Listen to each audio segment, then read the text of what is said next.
When you pick up your phone to scroll, Instagram Reels, checking Facebook, whatever it is, ask yourself this.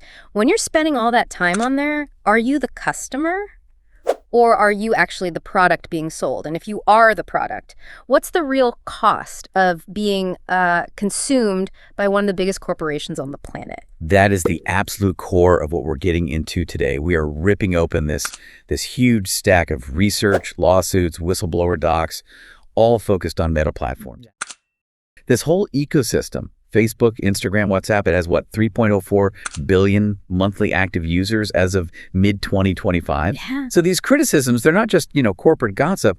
They have these huge global consequences for our mental health, our privacy, even our democracies. Absolutely. And our mission here is to take all these intense, swirling critiques, everything from data breaches to actual psychological crises, and just synthesize them for you. So by the time we're done, you'll get the full kind of shocking scope of the issues facing this tech giant. And to organize it all, we've broken this into three main parts. First, we'll look at the psychological toll these apps can take, and often by design. Second, we're going to move into the pretty disturbing reality of Meta's data collection. And finally, we'll look at the cutthroat corporate playbook they use to stay on top. Okay, let's jump right into that personal cost. The idea that these apps are addictive, it feels kind of casual, but the research shows it's an engineered dependence. That's completely right. Way back in 2012, this is long before TikTok or Reels, studies were already finding that social networking sites were considered more addictive than tobacco and alcohol. More than tobacco, wow. Yeah. It just speaks to this primal grip it has. And to really show how serious it is, there was this incident in 2014. Facebook went down for maybe 30 minutes. Just 30 minutes. And some users were so distressed they actually called emergency services. They called 911. Over a server outage. That's an incredible reaction. It really speaks to the mechanism underneath it all. What is it that creates such an immediate, demanding response? It connects right to the core of how these things work. In 2017, you had Sean Parker, Facebook's former president, admit that features like the like button were consciously designed for a dopaminergic rush. A dopamine hit. Exactly. Give you a little dopamine hit because someone liked or commented. The same brain chemical for reward and motivation. They built a social validation feedback loop for one reason, to maximize the time you spend on the site so they can serve you another ad. So they didn't just build a place to share photos, they basically engineered a neurological feedback system. And if you look at certain groups, you can really see the results of this struggle with impulse control. I saw studies linking this stuff to ADHD symptoms. Correct. There was a study with Italian adolescents that found higher ADHD symptoms predicted. An increase in problematic social media use. And another found a pretty significant correlation between those symptoms and using Facebook while driving. Wow. It just highlights how hard it is to unplug once that addiction mechanism is triggered. And it's not just impulse control, right? It's the whole emotional landscape they push you into. We all know that feeling of doom scrolling, but there's a name for it. Facebook envy or Facebook depression. The platform is basically a nonstop highlight reel. So you're constantly comparing your own, unedited Monday morning to everyone else's perfectly curated vacation or career win. It's an engine for resentment. It's the ultimate comparison trap. And what specifically triggers the worst of it? Is it the big success stories or just seeing everyone else get more likes? It's both, actually. A German study found that 1 out of every 3 people felt demonstrably worse and less satisfied with their lives after just visiting the site. 1 in 3. 1 in 3. And the number one cause of jealousy, vacation photos. Right after that was comparing social metrics, who got more likes, more comments, more birthday wishes. And the people who felt the worst were the passive users, the people just scrolling, not even posting. So if you're quietly consuming, you're also quietly suffering. That is a brutal mechanism. And it's not just envy. Researchers identified other kinds of stress tied to using the platform. Yeah, researchers from Edinburgh Napier University pointed out a few things. It's not just FOMO, the fear of missing out. It's also the discomfort from rejecting friend requests, the fear of offending someone, and this constant pressure to be entertaining. And all that management, it just wears you out. I think they called it social overload. That's the one. It's the feeling of giving too much social support, responding to all these messages. It leads to total exhaustion. And that all circles back to the validation loop and a link to narcissism. Narcissism. Specifically, grandiose narcissism.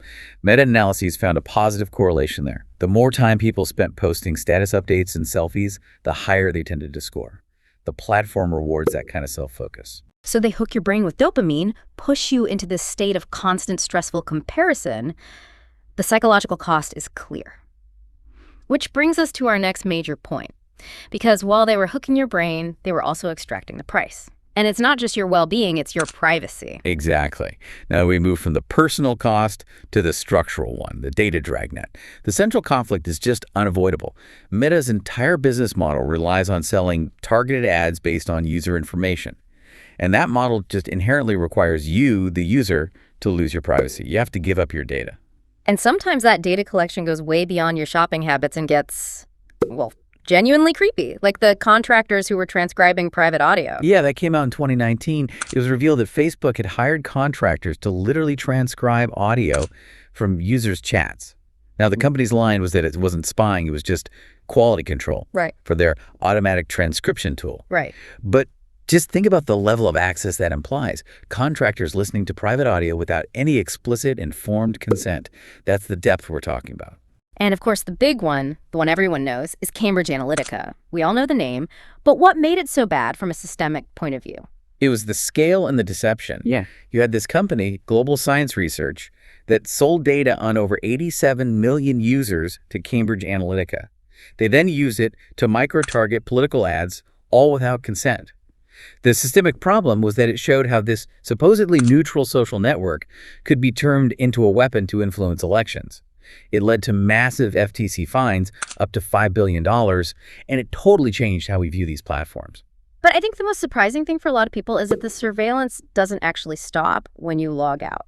That's a critical piece of the puzzle. Even after you log out, tracking cookies stay in your browser. And that lets Facebook monitor your activity on other websites. Any third-party site that has one of those little like or share buttons can report back. It's like you leave the store, but they've secretly attached a tracker to you that reports everywhere else you go. That's insane. And if they're willing to track their own users that aggressively, how far are they willing to go to spy on their competition? This is where it gets into full-blown corporate espionage, this thing called Project Ghostbusters. Project Ghostbusters, you kidding? Not kidding. Documents revealed in 2024 detailed this secret 2016 project.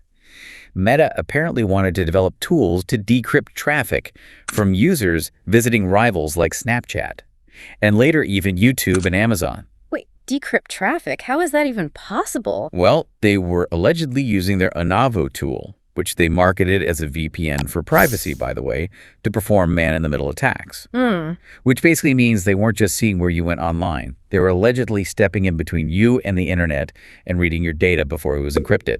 It's highly sophisticated spying disguised as a privacy tool. That is jaw-dropping. And for all that effort they put into spying, they still seem to struggle to protect basic user data from outside threats. Oh, the list of major data leaks is long. You had the Data Spy leak in 2019. Which exposed millions of users' private data. We're talking private photos, messenger attachments, even sensitive documents like tax returns.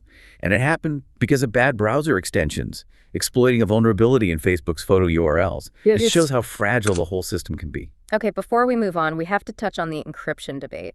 Because putting end-to-end encryption on everything sounds great for privacy, but it creates this huge, genuine problem for law enforcement. It's a really terrible trade-off. You have organizations like the UK's National Crime Agency and MI5 saying that strong encryption completely blocks their ability to conduct counterterrorism investigations. And in the US, the National Center for Missing and Exploited Children estimated they could lose up to 70% of their reports on child abuse material being spread on these networks. So greater privacy might also mean authorities are blinded to very serious crimes. That is a bleak, fascinating problem, this tension between privacy and safety. Okay, let's shift to the third pillar, the corporate playbook, how Meta holds on to its power and controls what we see.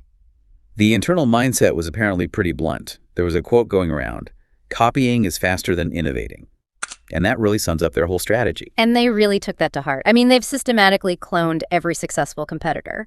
Snapchat's disappearing photos led to stories. TikTok led directly to Instagram Reels. Pinterest inspired an app called Hobby. Clubhouse led to live audio rooms. They don't have to be first. They just have to see what works and then absorb it into their massive network.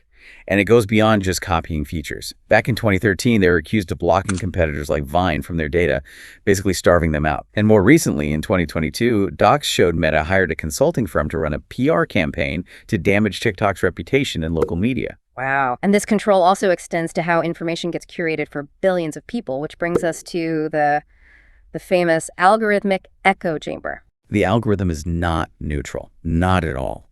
A 2015 study showed that the newsfeed actively filtered out about 15% of diverse material you would see otherwise.